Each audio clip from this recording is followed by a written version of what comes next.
At WinShape camps in 2026, we are ascending to meet with our holy and personal God.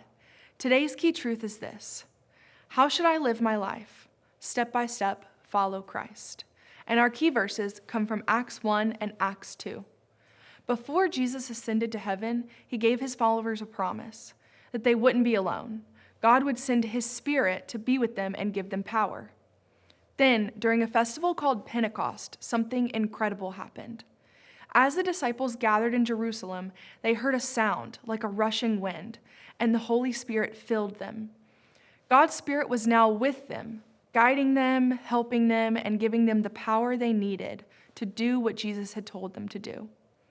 The disciples, who once felt unsure and afraid, began boldly telling others about Jesus, even in languages they had never spoken before, to all those that were present. They didn't have everything figured out. They simply followed Jesus, one step at a time. And the same is true for us. We don't have to know every answer or see the whole path. God is with you, guiding you, strengthening you, and giving you what you need to follow him each day. Here are some questions to help you explore this truth with your campers. What does it mean to follow Jesus in your everyday life? What is one small step you can take to follow him this week? Who is someone you could share God's love with this week?